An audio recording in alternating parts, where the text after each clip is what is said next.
I didn't think the question meant anything. Did you pick a date yet? It was the kind of people asked out of rhythm, just to keep conversations moving. I wasn't even looking at my phone when I said it. Just scrolling through something else. Half listening to her reply. We got married yesterday. That made me look up. There was a pause. Just long enough for me to assume she was joking. Or testing something. Her expression didn't change.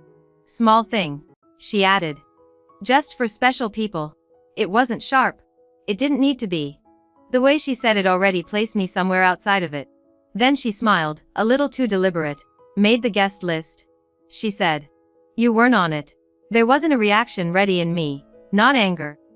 Not even embarrassment, at first. Just a kind of delay, like my mind needed to catch up to what had already been decided without me. I nodded once. Because there was nothing else that fit. That night, the group chat filled in the rest, photos mostly. Candid angles pretending not to be curated. My sister in a dress I hadn't seen before. People I recognized, people I didn't. Comments layered on top of each other, celebration without hesitation. Like the absence of one person didn't register as a gap. I watched it longer than I meant to, not the ceremony itself. The edges of it. Who stood where? Who leaned in? The kind of details you notice when you're trying to understand how easily something moves forward without you. At some point I muted the chat. Not out of anger. Just to stop the repetition. Over the next few days, nothing was said about it directly. No one reached out to explain or soften it. The silence felt consistent with everything else. Like this was simply how things were arranged now. But something else became harder to ignore. Not the wedding, the pattern around it. I started noticing it in places I hadn't paid attention to before. Old transfers in my bank history. Regular ones. Small enough to feel manageable, consistent enough to feel normal, rent assistance. Just until next month.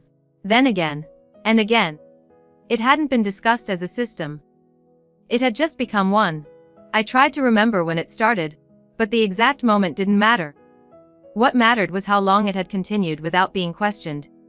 I didn't feel used. That wasn't the right word. It felt more like I had stayed in a role that no longer matched the rest of the relationship, and no one had thought to update it.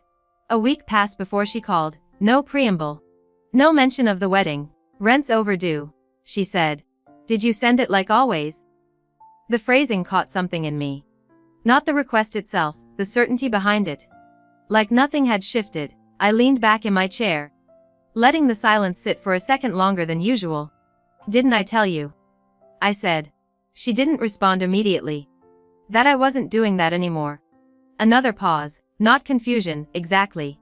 More like a gap where the expectation had been. When she asked, it wasn't defensive. It was genuinely uncertain. As if the idea hadn't registered the first time I said it, if I had said it at all. Or if I had only thought and assumed that was enough. Recently. I said. I didn't elaborate. There were a few seconds where I could almost hear her recalculating, numbers, timelines, alternatives. Not emotionally. Practically. You know I was counting on that, she said. I didn't answer right away, not because I didn't hear her. Just because I was trying to place the sentence next to everything else that had happened. Counting on me.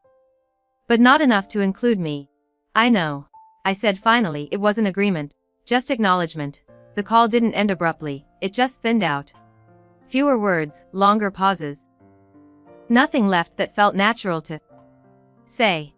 When it ended, I stayed where I was for a while. I expected something stronger to follow, guilt, maybe, or doubt, but what came instead was quieter, a kind of alignment, not between me and her. Between what I was doing, and what I actually understood about the situation.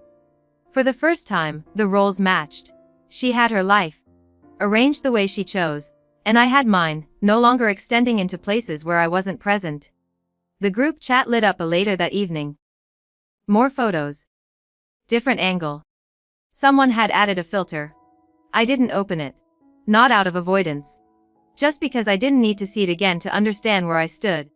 And for once, that understanding didn't come with the urge to adjust it,